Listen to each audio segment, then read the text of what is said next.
हर हर महादेव।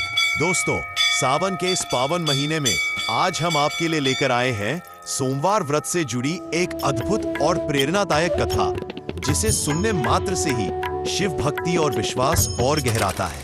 प्राचीन काल की बात है।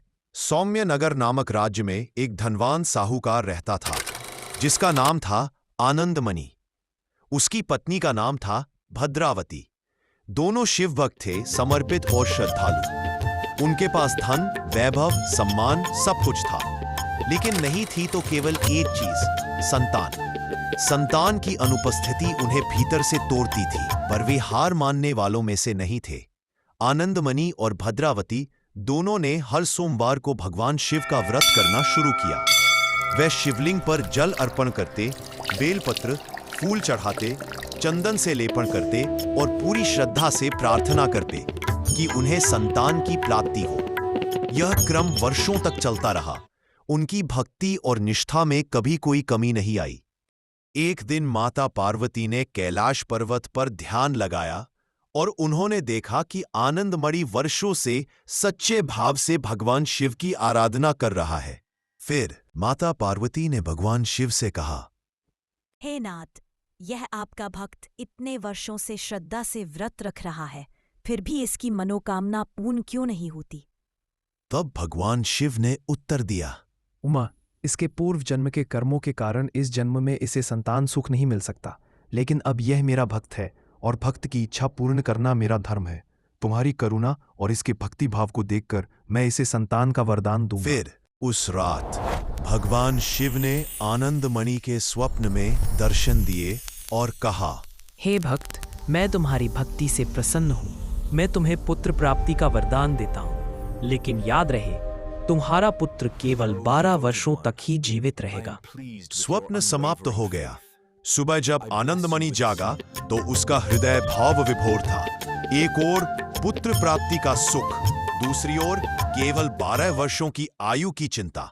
परंतु उसने सोचा, जैसी मेरे शिव की इच्छा, और वह फिर से अपने दैनिक जीवन में लग गया।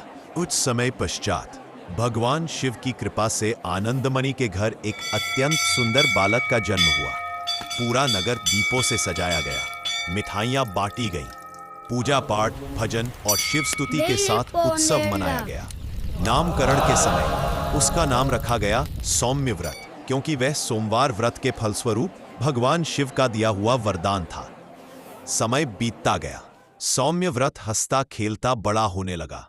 धीरे धीरे उसके 10 वर्ष बीत गए। जब वह 11वें वर्ष में प्रवेश करने वाला था, तब आनंदमणि को अपने पुत्र की आयु की चिंता सताने लगी। उसने अब सब कुछ भगवान शिव के चरणों में छोड़ दिया। आनंदमणि ने अपने साले सौम्य व्रत के मामा को बुलाया और सौम्य व्रत को शिक्षा के लिए काशी भेजने का निश्चय किया। विदाई के समय आनंदमणि ने बहुत सारा धन सौंपा और कहा, ए भाई, मार्ग में यदि कोई संत, महात्मा, योगी मिले तो उनकी सेवा करते हुए जाना, और जो भूखे प्यासे मिले उन्हें भोजन व जल जरूर देना। सौम्य व्रत और उनके मामा सौम्यनगर से काशी की ओर निकल पड़े। रास्ते में उन्होंने कई साधु संतों की सेवा की, भूखों को भोजन कराया और पुण्य अर्जित करते हुए यात्रा जारी रखी। कुछ दिनों बाद वे रत्नगर पहुंचे। उधर रत्नगर का राजा अपने पुत्र अजीत का विवाह करवाने जा रहा था, लेकिन उसकी एक आंख खराब थी। उसे डर था कि कहीं राजकुमारी उद्योगतमा उसे देखकर विवाह से इनकार न कर दे। इसलिए वह एक सुंदर बालक की तलाश में था, जो एक दिन के लिए झूठा दूल्हा बन सके। तभी उसकी दृष्टि पड़ी सौम्य व्रत और उसके मामा पर। यदि यह बालक एक दिन के लिए दूल्हा बन जाए तो इसे ढेर सारा धन दूंगा और फिर मुक्त कर दूंगा। दोनों मामा भांजे मान गए। सौम्य व्रत को दूल्हा बनाया गया और विवाह उद्योगतमा के साथ संपन्न हुआ। लेकिन विदा के समय सौम्य व्रत ने चुपचाप उसके चुनरी पर लिख, मैं तुम्हारा असली पति नहीं हूँ। मैं तो शिक्षा हेतु काशी जा रहा था। राजा ने मुझे झूठा दूल्हा बनाया। मैं लौटूंगा, पर अभी नहीं। उद्योगतमा ने विवाह के बाद यह संदेश पढ़ा, वह स्तब्ध रह गई। उसने असली राजकुमार को झूठा बताकर विवाह से इनकार कर दिया। राजा अपमानित होकर बारात वापस ले गया। उद्योगतमा ने सौम्य व्रत को अपना सच्चा पति मान लिया और उसकी प्रतीक्षा करने लगी। वह प्रतिदिन भगवान शिव और माता पार्वती की पूजा करने लगी। प्रत्येक सोमवार को व्रत रखती और शिवलिंग पर दूध, चंदन, बेलपत्र, पुष्प अर्पित करती है। उधर काशी में सौम्य व्रत ने 1 वर्ष तक उत्तम शिक्षा पाई। जब उसकी उम्र 12 वर्ष की होने को आई, तभी उसके मामा ने एक शिव यज्ञ का आयोजन किया। लेकिन यज्ञ के बीच सौम्य व्रत को नींद आने लगी। वह यज्ञशाला के बाहर आराम करने चला गया और वहीं अकाल मृत्यु हो गई। उसके मामा जब लौटे तो देखा सौम्य व्रत मृत पड़ा है। वे भीतर से टूट गए, लेकिन जानते थे कि बालक की आयु केवल 12 वर्ष थी। फिर भी उन्होंने यज्ञ पूरा किया, लेकिन अंत में जोर जोर से रोते हुए भगवान शिव को पुकारा। हे महादेव, अब मैं अपनी बहन को क्या मुंह दिखाऊंगा, जिसके पुत्र को आपसे वरदान से पाया। क्या अब वो इस अकाल मृत्यु को सह सकेगी? उनका यह करुण पुकार माता पार्वती तक पहुंचा। माता का हृदय द्रवित हो गया। हे नाथ, आपने आनंदमणि को मेरे आग्रह पर पुत्र दिया था। अब मैं फिर आग्रह करती हूँ, इस बालक को जीवन दीजिए। उसकी माँ, उसकी प्रतीक्षा कर रही पत्नी, सभी के जीवन में अंधकार छा जाएगा। भगवान शिव ने माता पार्वती की करुण प्रार्थना स्वीकार की और सौम्य व्रत को नया जीवन दे दिया। उसकी अकाल मृत्यु टल गई और उसे दी दीर्घायु। फिर सौम्य व्रत के मामा बहुत प्रसन्न हुए। उन्होंने भगवान शिव और माता पार्वती का धन्यवाद किया। फिर दोनों मामा भांजा सौम्य नगर लौटने लगे, जहां उद्योगतमा अब भी सौम्य व्रत की प्रतीक्षा कर रही थी। जैसे ही उसकी नजर सौम्य व्रत पर पड़ी, उसकी आंखों से आंसू झलक पड़े। उसने पिता को सब कुछ बताया।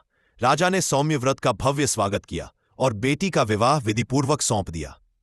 जब सौम्य व्रत अपने नगर पहुंचा तो आनंदमणि अपने पुत्र को जीवित देखकर चकित रह गया।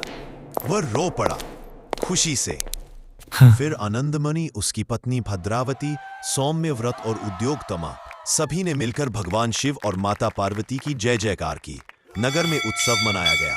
हर दिशा में भक्ति, प्रसन्नता और आभार की गूंज थी। इस प्रकार सोमवार के व्रत, शिव शक्ति की भक्ति और सच्चे प्रेम का यह अद्भुत उदाहरण हमें यह सिखाता है कि सच्ची श्रद्धा और सेवा से मृत्यु भी जीवन में बदल सकती है। अगर आपको यह पावन कथा अच्छी लगी हो तो हमारे चैनल ओम अनंत मिथो को सब्सक्राइब करें, वीडियो को लाइक करें और कमेंट में लिखें हर हर महादेव, अश और हाँ, बेल आइकन दबाना ना भूलें।